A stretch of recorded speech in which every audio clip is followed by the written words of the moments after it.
மாற்றம் 2026ல விஜய் அண்ணனுக்கு ஓட்டு போடுறீங்களா இல்ல சீமானுக்கா இல்ல அண்ணாமலை? நான் லாஸ்ட் டைம் வந்து சீமானுக்கு தான் போட்டேன். பட் ஆனா அவரால வர முடியல. ஸோ அவருக்கும் நிறைய இஷ்யூஸ்லாம் இருக்கு. ஸோ அதை ஃபேஸ் பண்றதுக்கு அவருக்கு டைம் போயிட்டு இருக்கு. ஸோ அதனால திரும்பவும் வந்து டிஎம்கே வரக்கூடாது. இப்ப நம்ம விட்டுட்டோம்னா இப்ப சீமானுக்கு நான் போடுறது எனக்கு பிரச்சனை கிடையாது. ஆனா இப்ப வந்து டிஎம்கே மறுபடியும் வந்துட்டாங்கன்னா அது எங்களுக்கு வந்து வேஸ்ட். சுத்தமா சொல்றதுக்கு அப்புறம் ஓட்ட ஐடியா வேண்டாம். அந்த மாதிரி மட்டும் வர மாட்டாங்களா? விஜய்க்கு போட்டா திமுக வராதுங்களா? இல்லண்ணா, எனக்கு தெரிஞ்சு விஜய் தான் ஜெயிப்பார். விஜய் தான் ஜெயிப்பார். 2024 அவர் தான் முதலமைச்சர். விஜய் தான். இவங்க வரவும் கூடாது. ஏன் அந்த நம்பிக்கை சீமான் அண்ணன் மேல கிடையாது? அவருக்கு சப்போர்ட் இல்லைண்ணா, எந்த ஒரு சப்போர்ட்டுமே கிடையாது. இப்ப இவருக்காவது ஃபேன் பேஜ் இருக்கு. இப்ப ஃபேன்ஸ் எல்லாருமே வந்து மொத்தமா சேர்ந்து போட்டாலே எனக்கு தெரிஞ்சு அவர் வந்துடலாம். பட் என்னன்னா சீமானுக்கு வந்து ஃபேன் பேஜ் அந்த அளவுக்கு கிடையாது. பட் நல்லா அவர் பேசுவாரு.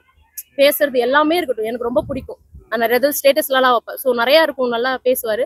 பட் என்ன அவருக்கு வந்து அந்த அளவுக்கு சப்போர்ட் இல்லை. இப்போ இவருக்கு நம்ம சப்போர்ட் பண்ண போய் இப்ப இன்னொரு தலைவர் வர்றதே நாங்க வந்து விடுற மாதிரி ஆயிடுது. ஸோ மறுபடியும் இந்த டிஎம்கே ஏடிஎம்கே தான் வந்துட்டே இருக்கு. ஸோ ஒரு தடவை வாய்ப்பு கொடுத்து பார்க்கலாம். ஓகே, அது மாற்றங்களை விஜய் மேலதான் நீங்க ஆசைப்படுறீங்க? ஆமா, சீமான் மேல இருக்கு. பட் வந்து அந்த அளவுக்கு சப்போர்ட் இல்ல. அதனால நாங்க அவருக்கு போட்டு திரும்பவும் இவரை இழக்க நாங்க விரும்பல. சோ அதனால கண்டிப்பா விஜய் தான் வருவார். ஓகே, இது காசு வாங்கிட்டு ஓட்டு போடுறாங்க இல்லையா? ஆமா, அத பத்தி கருத்து என்ன? காசு வாங்கிட்டு அது எனக்கு அதுல தெரியல. ஏன்னா அங்க முன்ன பின்ன எனக்கு தெரியாது. 2026ல எப்படியும் காசு கொடுப்பாங்க. திமுக அதிமுக ஆண்டந்த கட்சி, அவங்க எல்லாம் பணத்தை அதிகமா பணம் போட இருக்கக்கூடிய கட்சி. அப்ப அவங்க எல்லாம் காசு கொடுப்பாங்க இல்லையா? அப்ப காசு வாங்கிட்டு மக்கள் ஓட்டு போடுறாங்க. அது தப்புனா காசு வாங்குறதுன்றது தப்புதான். குடுக்குறவங்க மேல தப்புன்றத விட வாங்குறவங்க மேல ரொம்ப தப்பு. அவங்க என்ன யூஸ்க்காக வாங்குறாங்களா தெரியல. பட் எனக்கு என்ன தெரிஞ்சு இவங்க வாங்குறனாலாம் போட மாட்டாங்க. குடுக்கறது வேஸ்ட். அவங்களுக்கு என்ன தோணுதோ அதை தான் செய்வாங்க. அதே மாதிரி என்னன்னா இப்ப ஃபேமிலியில ஒரு மெம்பர் வந்து ஏடிஎம்கேல இருக்காங்க. ஸோ அதனால அவங்க வந்து ஏதோ ஒரு பொறுப்புல இருக்காங்கன்னு வந்து ஃபேமிலி சப்போர்ட் பண்றது தப்பு. ரெண்டாவது டிஎம்கேலயும் அதே மாதிரி இருக்கிறவங்க சொல்லிட்டு ஃபேமிலி வைஸ் எல்லாருமே சேர்ந்து போடுறது தப்பு. ஏன்னா இதனால மொத்த மக்களுமே பாதிக்கப்படுறாங்க. அதான் சொன்னல, ஒரு இஷ்யூ சொன்னல. ஸோ அந்த மாதிரி வரும்போது ஒரு சாதாரண மக்களுக்கு எந்த ஒரு இதுவுமே கிடையாது. விஜய் சொல்றாரு இடுப்பு கிளிக்கிட்டு டான்ஸ் ஆடிக்கிட்டு தான் இருப்பாரு.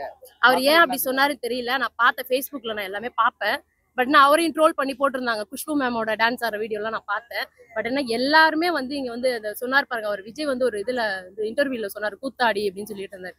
எல்லாருமே இங்க கூத்தாடி தான். ஜெயலலிதா முதற்கொண்டு எல்லாருமே வந்து ஆரம்ப காலகட்டத்துல வந்து அவங்க வந்து எல்லாமே ஒரு சினிமால இருந்து வந்தவங்க தான். இப்போ உதயநிதி ஸ்டாலினா இருக்கட்டும், அவங்களுமே அந்த ஃபேமிலியுமே இப்போ வந்து சினிமாவோட சேர்ந்தவங்க தான் அவங்களுமே. ஸோ அது ஒன்றும் பிரச்சனை இல்லை. எல்லாருமே வந்து சினிமால இருந்து தான் வராங்க. இப்போ இவருக்கு ஆல்ரெடி ஃபேன் பேஜ் நிறைய இருக்கு. இவர் நின்னாலே போதும், இவர் ஜெயிச்சிருவாரு விஜய். இப்போ என்னன்னா இப்ப எனக்கு விஜய் பிடிக்கும்ன்றதுக்கு கிடையாது, எனக்கு வந்து அஜித் தான் பிடிக்கும். பட் என்னன்னா எனக்கு வந்து விஜய் மேல ஒரு மரியாதை இருக்கு. ஏன்னா அவ்வளோ அவர் வந்து சம்பளம் வாங்குறவர், கோடிக்கணக்கில் வாங்குறவர் வந்து விட்டுட்டு இதை வரணும்னு அவசியம் கிடையாது. அவர் வந்து அப்படி நினைச்சிருந்தாரா, சம்பாதிக்கணும்னு நினைச்சா அதுல அப்படி அவர் அதுலயே சம்பாதிச்சுட்டு போயிட்டு இருப்பாரு. அதனால அதெல்லாம் ஒன்றும் கிடையாது.